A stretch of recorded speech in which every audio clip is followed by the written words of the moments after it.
안녕하세요. 오마이뉴스 독자 여러분, 오연호입니다. 오늘 혁신단체장 두 분을 모시고 아주 특별한 자리를 마련했습니다.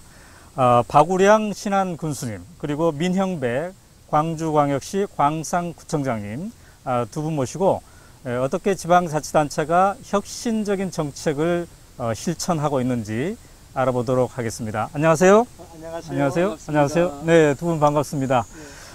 우선 박우량 군수님, 여기가 지금 신안군 앞에도 앞바다이지 않습니까? 그렇습니다. 우리가 분재공원에 와 있는데요. 여기가 어떤 곳인지 잠깐 소개해 주시죠. 그렇습니다. 우리나라에 섬이 약 한 3,300개가 있는데 네. 그 섬 중에 3분의 1인 1,004개가 저희 신안군에 있습니다. 또 우리 신안군에 있는 1,004개 섬 중에 군청이 소재하고 있고 또 우리 가장 큰 섬인 아페도에 또 이 분재공원은 앞에 보이는 저 바다가 약 5천만 평의 바다 정원으로 저희들이 부르고 있습니다. 5천만 평. 그렇습니다. 그리고 또 이 정원이 약 2만 5천 평인데 그래서 5,2만 평의 이 분재공원으로 그렇게 저희들이 이야기를 하고 있는 그곳에 와 있습니다. 자, 독자 여러분, 요즘 한참 그 휴가철 지금 즐기고 계실 텐데요. 바다 앞에서 저희가 이 특별 대담을 지금 진행하고 있습니다. 민형배 구청장님, 신안 군수님과 함께 오늘 이제 혁신단체장 이런 주제로 대화를 하게 되는데요. 광산구로 왔으면 좋겠다 이런 생각도 있었을 텐데 여기까지 와주셔서 굉장히 저희로서는 감사한데 말이죠. 이것도 하나의 전남도 자치단체장과 뭔가 협업을 하는 그런 모습일 수도 있겠죠? 예, 저희는 뭐 이런 자원 자체가 없고요. 여기는 또 여름이어서 좋은 휴양지 아니겠습니까? 네. 오히려 저희 구민들이 이런 데 좀 와서 쉬고 갔으면 좋겠다 그런 생각이 들고 그런 점에서 저는 여기 온 것이 아주 잘 됐다 생각합니다. 제가 최근에 그 박원순 서울시장님하고 박 시장님이 서울시를 어떻게 혁신하나 이거의 대담을 해서 정치의 즐거움이라는 책을 펴냈는데 그거를 읽은 광주의 한 독자가 광주에는 민형배 구청장이 있다 이렇게 얘기를 하더군요. 이제 신안에는 우리 박우량 군수님이 계십니다만 어떻습니까? 근데 아까 1,004개 섬으로 이어졌다 이렇게 그러니까 뭔가 행정을 하는데 굉장히 힘들 것 같습니다. 지금 사실은 1,004개 섬 중에서 사람이 사는 섬이 72개 섬입니다. 72개. 72개 섬인데 1년이 57주 아닙니까? 일주일에 한 번씩 가더라도 그 섬을 다 돌아볼 수가 없습니다. 그리고 이제 우리 기초자치단체의 가장 어려움이 모든 시스템이 서울 중심 또 중앙부처 중심이다 보니까 또 여러 가지 제도라든지 중앙부처 협조를 얻어야 되기 때문에 그런 걸 얻기 위해서 서울이나 각급 중앙부처를 쫓아다니다 보면 정말 섬을 한번 간다는 게 정말 어렵습니다. 그리고 또 섬이 이렇게 가깝게 있는 섬이 아니라 뭐 150km 떨어진 섬, 100km 떨어진 섬, 뭐 40km 떨어진 섬, 또 섬에는 많은 사람이 사는 섬도 있지만 한 10명이 사는 섬도 있고 그래서 섬별로 여러 가지 이 인구 편차도 있고 그래서 그 섬을 돌아보려고 그러면 밤낮을 안 가리고 배를 타야 1년에 꼭 한 번씩 돌아볼 수가 있습니다. 그러면은 그 군수님이 딱 그 섬에 나타났다. 그럼 엄청나게 반가워하시겠는데요, 섬 주민들이? 보통 섬에 인구가 10명이 살면 군수가 그 섬에 가면 보통 선창가에 마중을 나오는데 보통 11명, 12명이 나옵니다. 그러면 나머지 10명이 사는 2명은 누구냐? 강아지까지 다 나옵니다. 강아지까지. 그렇군요. 자, 광산구. 그러면 또 광주에서도 면적이 제일 큰 곳으로 제가 알고 있습니다. 네, 광주 면적의 절반 정도를 차지하고 있습니다. 우리 이제 광산구의 혁신 사례 여러 가지 이따가 들어보겠습니다만 먼저 어려움부터 얘기하면 어떤 어려움이 있습니까? 이 면적이 넓다 보니까. 광산구의 다양성, 그 역동성을 이게 담아놓은 책이 지금 이 젊은 그대 광산이라는 이 책인데요. 도시가 급격하게 팽창하고 있거든요. 거기다가 젊은 층이 많기 때문에 도시의 편의시설과 교육, 보육시설이 뒷받침이 돼줘야 합니다. 그런데 그런 계획들을 다 이 광역자치단체, 그러니까 광역시가 가지고 있고 저희들이 자체적으로 결정할 수 있는 여지가 거의 없습니다. 그런데 시설이 되고 나면 그 뒷받침은 뒷관리는 저희들이 직접 다 해야 되는 거죠. 도시의 팽창을 뒤따라가지 못하는 도시 편의시설. 이게 지금 저희들한테 제일 큰 과제입니다. 네. 예산은 어떻습니까? 예산으로는? 예산은 아마 신안군이 저희들보다 많을 겁니다. 저희들이 한 6,700억 되는데. 근데 왜 그렇습니까? 인구는 여기가 훨씬 많은데 예산. 그게 이제 저희 그 지방자치 제도의 한계 때문에 그렇습니다. 네. 특히 이제 그 조세제도, 지방 그 교부세라고 하는 게 있는데요. 네. 광역 도 단위에 있는 시군에는 지방 교부세가 직접 갑니다. 그런데 광역시에 있는 구 자치구 단위에는 네. 거쳐서 옵니다. 광역구 그 시를 거쳐서 오고요. 네. 또 이제 세금 중에 그 자동차세, 담배 소비세 이런 게 이제 저희들 같으면 몇백억씩 되거든요. 네. 한 4,500억씩 되는데 이런 것들이 저희는 지방세, 그러니까 자치구세가 아니고요. 네. 시군은 이제 그런 게 다 시군세로 되어 있습니다. 네. 그런 문제들 때문에 그렇고 특히 이제 사업을 하는 단위가 광역 도시에서는 광역시 단위로 이루어지는 것들이 많습니다. 뭐 도로를 놓는다거나 상수도 사업을 한다거나. 근데 그런 것들은 시군에서는 도 단위에는 시군에서는 자체적으로 하거든요. 그렇군요. 그러니까 이제 예산 규모 가지고는 시군이 훨씬 많죠. 네. 박 군수님, 이제 신안군에서 여러 가지 특산물이 많이 나오겠습니다만, 짧게 우리 독자들에게 설명한다면 이것만은 기억해야 된다. 한번 맞춰보십시오. 대체 품목이 없다. 소금 요즘 자랑을 많이 치시던데. 그렇습니다. 그러니까 예를 들어서 간장이 없으면 된장, 고추장, 또 김치가 없으면 다른 걸로 이렇게 먹을 수가 있는데 뭐 조림으로 해서 먹을 수도 있고 그런데 유일하게 모든 음식의 소스 역할을 하는 이 소금, 그 천일염만큼은 안 먹고는 안 되는 그런 것이 우리 신안군에서 전국 생산량의 70%를 생산하고 있습니다. 예, 독과점 품목이나 다름없습니다. 예, 그래서 만약 우리 신안군에서 천일염을 생산하지 않으면 한국 분들 모두가 입맛 없는, 맛없는 식사를 하시게 되는 그런 결과를 갖게 됩니다. 광산에서도 가을에 이제 겨울 될 때 김치 담그고 하지 않습니까? 네. 김장할 때 되면 다 신안에서 이제 소금 다 갖다가. 그러고 보니까 그 전남 도지사님께서 언젠가 저에게 소금을 선물한 적이 있는데 그게 신안 소금이었을까요? 아, 그렇군요. 네. 특히 그 세계적으로 유명한 것이 한 3대 소금이 있습니다. 네. 프랑스의 뭐 그 게랑드, 이탈리아의 코마네치 그런 소금들이 있는데 그런 천일염들이 있는데 그런 천일염들을 비교해 성분 분석을 해놨는데 여기가 갖고 있는 그 갯벌 천일염 그 성분이 가장 우수한 걸로 그렇게 지금 분석이 나오고 있습니다. 자, 우리 광산구청은 이제 도농이기 때문에 뭐 농산물도 있겠고 또 도시만의 어떤 특산품이 있을 수도 있겠는데 어떤 걸 자랑할 수 있겠어요? 저희는 이제 그 제조업 쪽에서 보면 네. 몇 가지 뭐 삼성전자나 금호타이어나 하는 이런 굵직굵직한 그런 제조업체들이 있죠. 그러나 그런 건 이제 도시 지역의 공단들이 어디나 다 있는 것일 거고 신안처럼 자원이 뭐 특별한 자원이 있는 건 아닙니다. 그러나 내세울 만한 것 중에 하나는 우리밀, 광산 우리밀이라고 하는 것은 지리적 표장 등록을 해놓은 거에서 네. 우리밀을 이제 지키고 저희들이 그 다시 우리밀을 지금 살려내는 네. 그 과정에 광산이 큰 역할을 했고요. 그래서 이제 해마다 우리밀 축제가 열립니다. 광산에 이제 우리밀이 그 자연 그 농산물 중에서는 좀 내세울 만한 것이고 요즘 같은 때는 네. 아주 재미있는 게 한 가지 있습니다. 차돌복숭아라고 해서 복숭아 육질이 상당히 딱딱합니다. 물컹물컹하지 않고 딱딱한데 맛은 아주 좋은 당도가 높은 조금 이따가 그 차돌복숭아를 꼭 한번 드셔보십시오. 예, 또 무슨 흑토마토, 방울토마토 이런 것도 뭐 있습니다만 신안에 비할 게 안 되죠. 여기 이 풍부한 자원을 보고니까요. 자, 이렇게 이제 먹을 특산물도 있겠지만은 오늘 오마이뉴스에서 이렇게 특별한 자리를 마련한 것은 신안군과 광산구청이 사람들을 통한 어떤 혁신 사례 이런 게 있기 때문에 이제 저희가 모신 건데요. 특히 아까 광산구 같은 경우는 이제 젊은 층이 굉장히 많네요. 그럼 그 층에 어떤 특화된 그런 서비스도 있을 것 같은데 광산구에서 이러한 혁신 사례가 있다. 젊은 층이든 뭐 어떤 노인층이든 말이죠. 대표적으로 자랑할 만한 건 어떤 겁니까?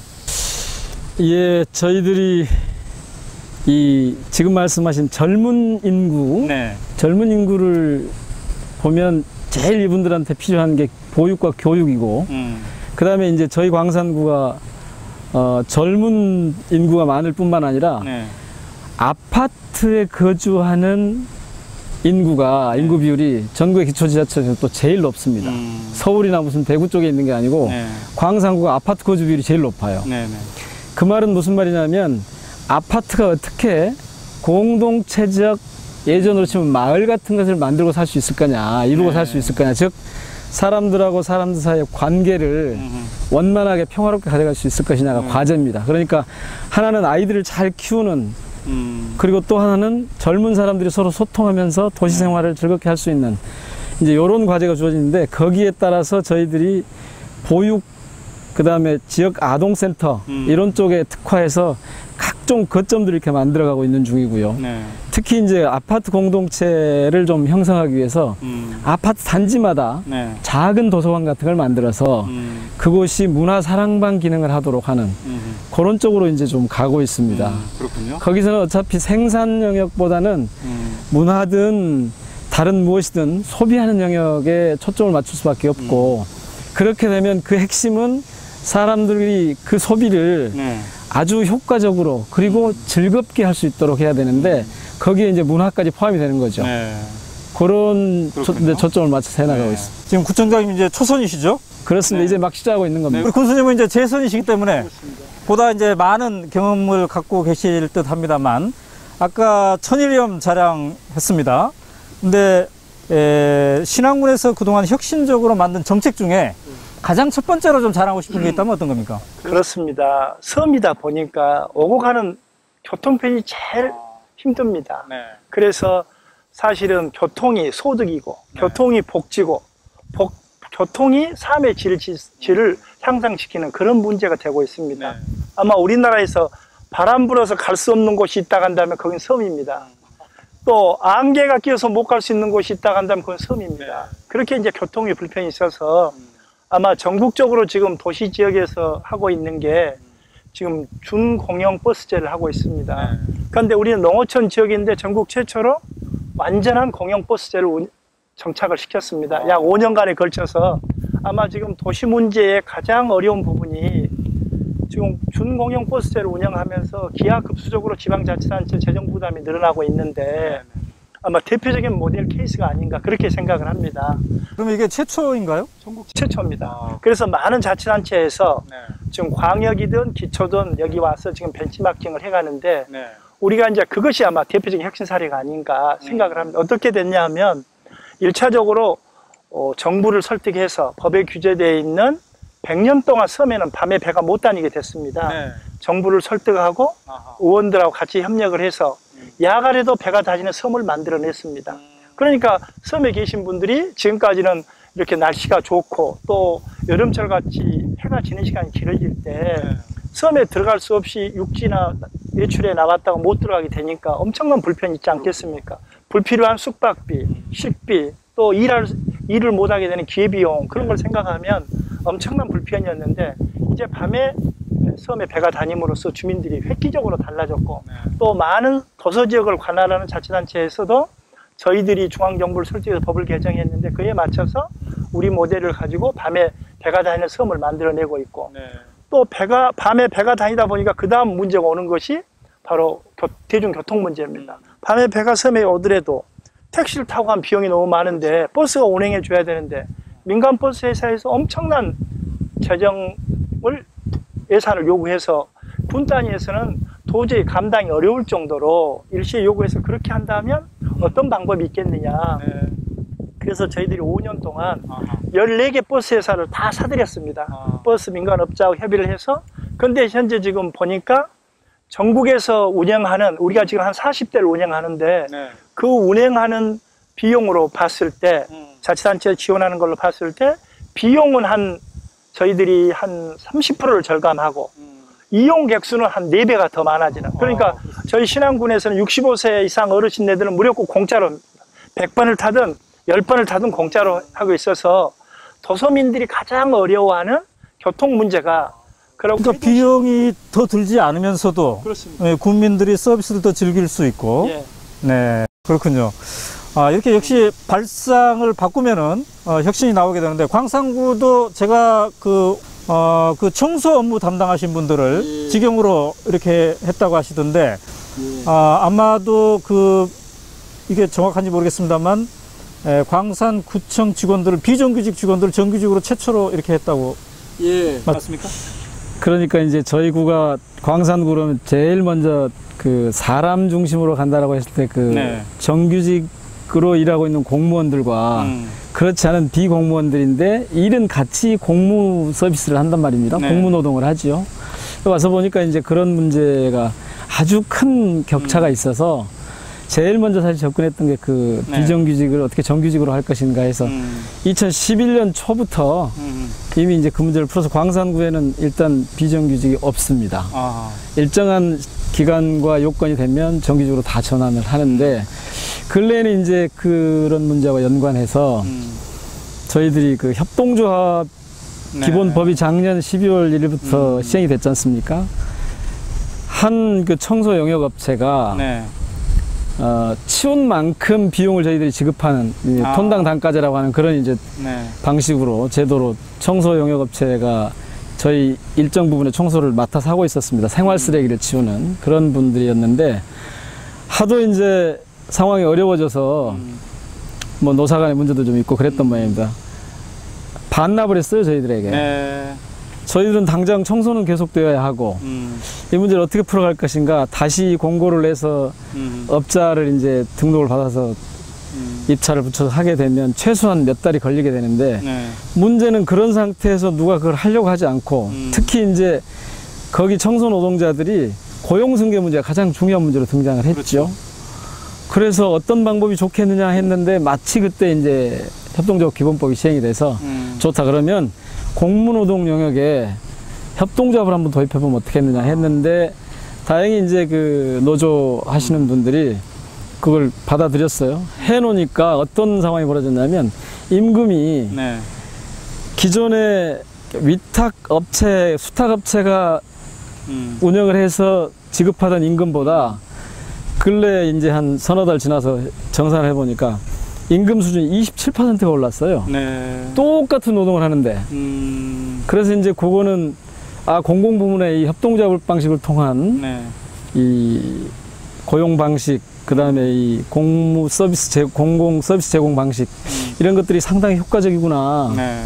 좀 그런 이제 경험을 하고 있습니다. 네. 그러니까 청소 업무와 관련한 광산 구민들의 그 만족도는 어떻습니까? 더 좋아졌습니다. 그러니까 좋아지고. 자주 관리를 하고 스스로 자신들이 비용도 아껴가고 그 다음에 이제 업체가 가져가던 이윤도 자기들이 이제 임금으로 분배할 수 있기 때문에 우선 일을 하는 자세가 내가 전에는 고용되어 있는 존재였다면 이제부터는 자기가 주체가 돼서 하니까 네. 서비스도 훨씬 더 적극적으로 해줍니다. 네. 그러니까 주민들 반응 거 좋죠. 네, 그렇군요. 이제 두 분의 공통점. 제가 사전에 우리 오마이뉴스 기자를 통해서 조사를 해봤더니 시민이 불편해하는 것도 장기적 이익이 있으면 한다. 네.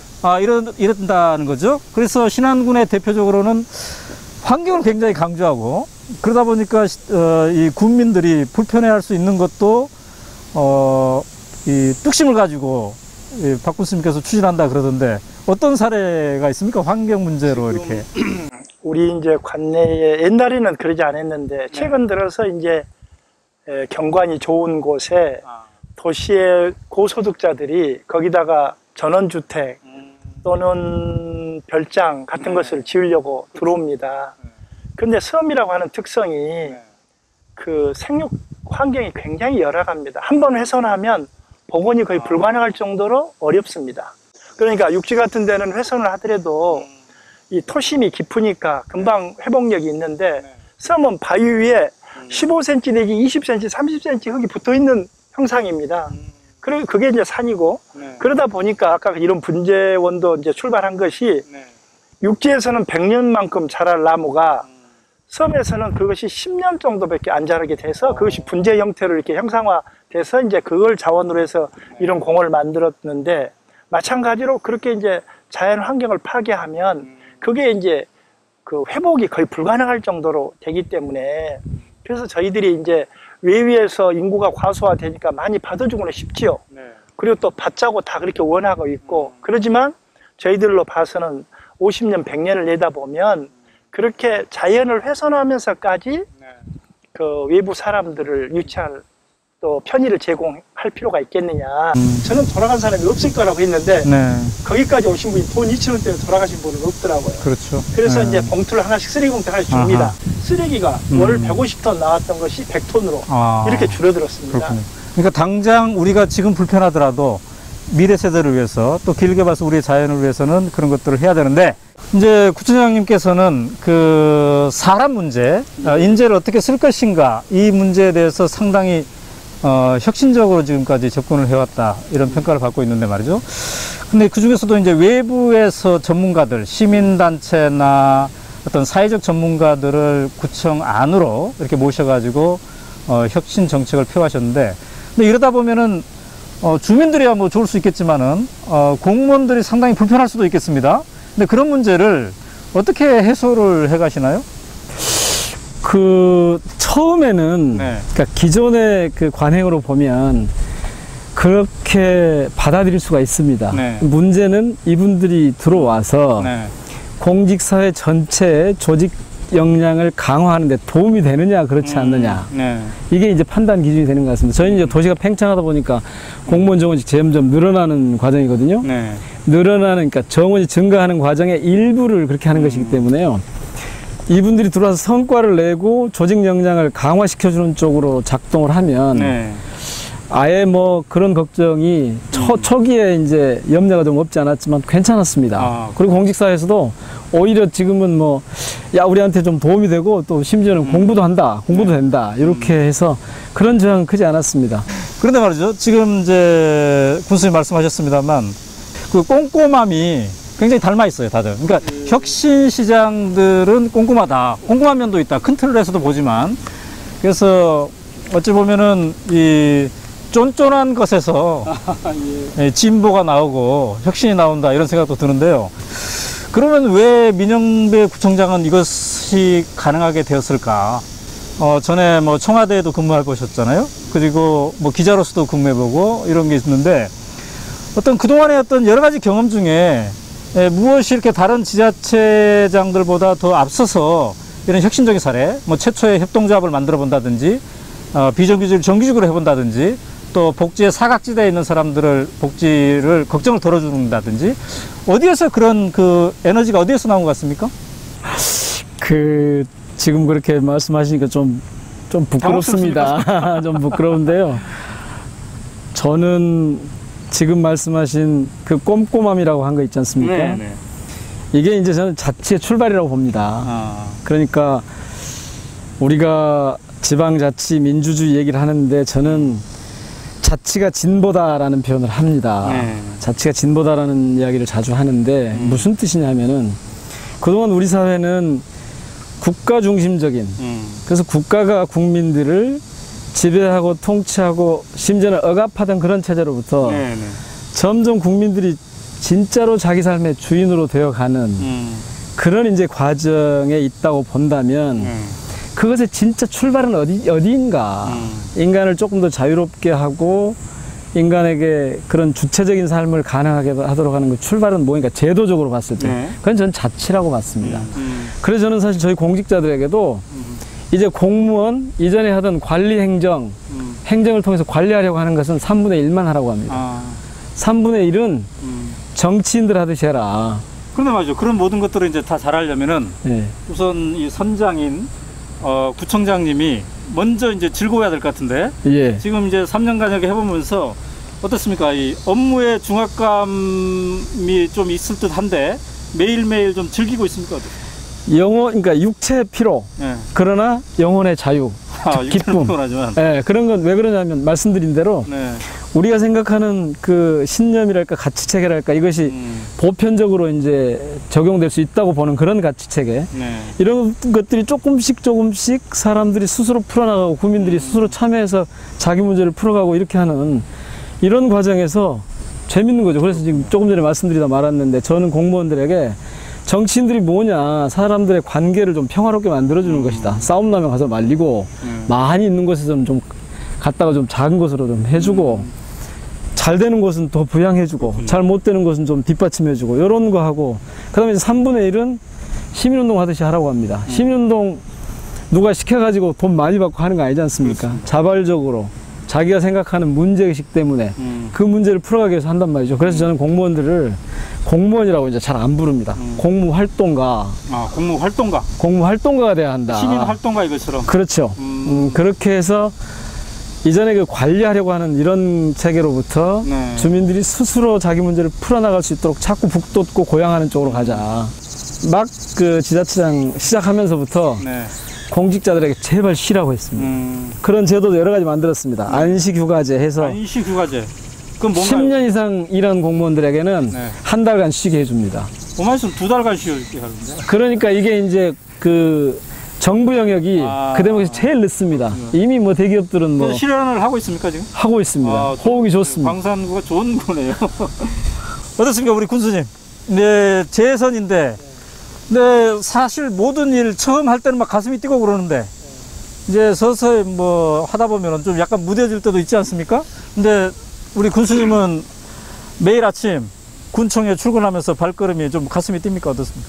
이제 그러니까 우리나라 생각이 이게 제일 어려운 부분이 그 자치단체의 특성을 생각하지 않고 다 똑같이 생각하는 겁니다. 일률적으로. 일률적으로. 아, 기초자치단체? 그러면 인구가 많고 면적이 넓고 물살이 다르고 이런 걸 다 한 것이야 기초자치단체. 그러니까 지방자치 시스템도 한 가지 시스템을 가지고 하기 때문에 네. 외국 학자들이 한국 지방자치는 연구할 것이 없다. 이러니까 이야기를 하는데 제가 보기에 지방자치 제도에 대해서 아까 우리 민영비 구청장님이 정말로 네. 뭐 그것이 진보다 이렇게 이야기도 하셨는데 제가 보기에는 그 정책이 220개 기초자치단체면 중앙정부 정책이 220개가 있어야 됩니다. 네. 사실은 우리 신안군은 아까 이야기 그 하듯이 북쪽에서 남쪽이 100km입니다. 그리고 동서가 150km입니다. 네. 흑산도라는 섬에 가서 이야기를 하려면 통역관이 없으면 이야기가 안 됩니다. 왜냐? 사투리를 심하게 쓰기 때문에 누군가 그 할머니들하고 이야기하려면 무슨 말입니다라고 옆에서 이야기를 해줘야 됩니다. 네. 또 저희들이 육지에서는 사람이 돌아가시면 무조건 가서 애도를 표합니다. 우리 섬에는 60세가 넘어서 돌아가시면 그 마을 사람들이 전부 요 육지하고 가까운 섬은 그러지 않지만 먼 흑산도 같은 데는 밤새내 노래 부르고 놉니다. 그러니까 섬이다 보니까 장수하신 분 여기서 배 타고 가서 돌아가신 분도 그렇죠. 많고 보니까 그래서 그런 문화적인 특질이 있는데 그런 문화적인 특질을 대해서 전혀 강화해 버립니다. 그렇죠. 그래서 저희들이 지금 제가 이제 7년을 하면서도 항시 새 마음, 새 기분으로 할 수 있었던 것은 섬 하나하나가 그래서 우리나라 다 같으면 다르니까. 지방자치를 최소한도로 몇 단위의 지방자치를 할 필요가 있다. 섬에는. 왜냐하면 그러겠네요, 진짜. 몇백 년 동안 고립된 공간으로 살기 때문에 네. 그 섬에 사는 사람은 그 섬이 우주입니다. 세계입니다. 그렇기 때문에 지방자치를 해야 되기 때문에 그 사람이 10명 사는 섬에도 그 섬 나름대로의 아이덴티티가 다 있습니다. 우리 그 신안 같은 그런 곳이라 한다면 네. 섬별로 어떤 특성화를 시켜주고 섬별로 어떤 발전 아니 북쪽에 하고 남쪽하고 기후 차이가 2도가 나는데 3도가 나는데 그렇다고 하면 동일한 전략으로 나갈 것이 아니라 섬별로의 그렇군요. 개발 전략. 지금 말씀이 아주 핵심적인 영역입니다. 그러니까 지금 지방자치라고 하는데 이거 저희들은 뭐 자치가 아니라고 얘기하지 않습니까? 획일화된 룰, 그렇죠. 법, 제도 이걸 가지고 228개 기초지자체, 특히 기초지자체는 그 룰을 가지고 접근하는 순간 사실은 그렇죠. 자치는 물 건너가고 민주주의도 사실은 깃틀이 하약하게 돼 있습니다. 이 자치 어떻게 할 것인가 이거 나중에 한번 두 분 모셔가 별도로 한번 해야 될 것 같은데 자치는 어떻게 가능한가? 각 지자체가 얼마만큼이나 자율성을 확보할 수 있느냐가 네. 자치의 성패를 결정짓습니다. 지방자치를 그러니까 그걸 하려면 정부가 어떻게 하면 규제를 줄일 것인가, 획일성을 줄일 것인가. 저희들은 심지어 어떤 경우가 생겼냐면 아까 읍면별로 자치가 돼야 된다고 하시지 않습니까? 하도 안 되겠어요. 저희들 도농복합도시인데 도시마다 특성이 달라요. 여기는 구도심, 여기는 완전히 신도심, 아주 완전히 새롭게 태어난 신도심. 또 여기는 공장지대, 여기는 농촌지대 막 있지 않습니까? 어쩔 수 없이 저희들은 어떤 방법을 썼냐면 동을 몇 개씩 묶었습니다. 21개 동이 있는데 이걸 특성에 따라서 묶었어요. 그래서 그 중에 핵심 동을 전략동으로 지정해서 여기는 복지를 중심으로 가야 된다. 그런 구역들이 있을 거 아닙니까? 여기는 경제, 창조 경제를 중심으로 가야 된다. 여기는 자연 생태, 신안에만 이제 뭐 자연자원이 있는 게 아니라 저희들도 이제 그런 게 좀 있을 거 아닙니까? 도농복합도시니까. 핵심은 바로 그 지점입니다. 어떻게 하면 자율과 자치가 보장되는 단위를 정부가 적절하게 설정해서 획일화된 제도와 틀을 강요하지 않을 것인가. 이게 이제 재정하고 인사로 가면 정말 그건 새로 한번 논의를 해봐야 되는 그런 내용. 자, 어느덧 우리가 이제 대담을 하다 보니까 마쳐야 될 시간이 왔는데요. 제가 오늘 느낀 점은 한번 이 신안군은 한 달 잡고 광산구청은 한 달까지 안 잡아도 되겠죠? 한 보름? 하루만 봐도 핵심을 다 할 수 있습니까? 여기는 섬이 워낙 많으니까 한 달 잡아야 될 것 같아요. 다 돌아가려면. 그런 기회가 있었으면 참 좋겠다. 뭔가 이 끌리는 그런 게 있다. 이걸 느낀 것 같습니다. 자, 마지막으로 오마이뉴스 독자들에게 이제 한 말씀씩 하시면 좋을 것 같습니다. 먼저 군수님께서 먼저 하시겠습니다. 그 독자 여러분, 우리나라에 많은 아름다운 지역이 있습니다. 그리고 요새 일상에 너무 시달리고 또 경기도 좋지 않고 그래서 모두가 힘드실 겁니다. 그런 힘든 과정에 하루나 이틀 아니면 일주일 정도 휴가를 내서 섬을 찾아오십시오. 아마 섬에서 여러분들의 진정한 삶을 느끼게 할 수 있고, 그리고 도시의 번잡함을 벗어나서 파도 소리, 바람 소리, 그리고 저녁 노을이 여러분들을 기다리고 있습니다. 오마이뉴스 독자 여러분, 이 아름다운 자연에 여러분을 초대하고 싶습니다. 감사합니다. 네, 감사합니다. 예, 구청장님. 예, 오마이뉴스의 독자 여러분, 저는 오마이뉴스가 탄생할 때부터 오마이뉴스 독자였는데요. 그렇게 된 이유는 오마이뉴스가 이른바 시민 언론, 그러니까 시민들의 참여를 통한 언론이었기 때문입니다. 지금 자치나 지역의 혁신이나 이 모든 것들은 주민들이 어떻게 스스로 자기 삶을 규정하려고 노력하느냐, 자기 삶을 어떻게 꾸려가려고 노력하느냐, 그런 활동으로서의 참여가 이루어지느냐에 따라 달라진다고 봅니다. 오마이뉴스에 적극적으로 관심을 갖고 참여하시듯이 우리 주변의 민생 현장, 자치 현장에 함께 참여하셔서 자기 삶을 주체적으로 꾸려가는 즐거움을 함께 누리실 수 있는 그런 분들이셨으면 좋겠습니다. 광산도 볼거리가 많습니다. 한 번쯤 오시면 용화 박용철 선생, 우리 국악의 이 대가셨죠. 국창이라고 하죠. 국창 임방울 선생님, 그리고 사회과학 쪽에서 보면, 인문학 쪽에서 보면 고봉 기대수 선생님 같은 분들의 문화적 숨결이 또 살아있는 곳입니다. 함께 오셔서 광산도 충분히 즐기실 수 있는 곳이 많기 때문에 초대하겠습니다. 네, 감사합니다. 오늘 굉장히 이 무더운 날씨인데도 우리 독자님들을 위해서 이렇게 긴 시간 동안 시간 내주셔서 감사합니다. 독자 여러분, 오늘 어떻게 지켜보셨습니까? 제가 최근에 박원순 서울시장님과 책을 펴내면서 제목을 정치의 즐거움이라고 달았습니다. 즐기면 이루어진다. 이 뜻을 담고 싶었는데요. 오늘 저는 여기에 와서 신안군과 광산구청에서도 그런 게 이루어지고 있다. 이걸 확인한 것 같습니다. 박우량 군수님, 그리고 민영배 구청장님께서 즐기면서 혁신을 하는 얘기를 들어봤습니다. 여러분, 이 신안군, 그 다음에 광산구에 한번 직접 가보셔서 혁신의 현장을 즐겁게 누리시기 바랍니다. 함께 해주신 독자 여러분, 감사합니다. 감사합니다. 감사합니다.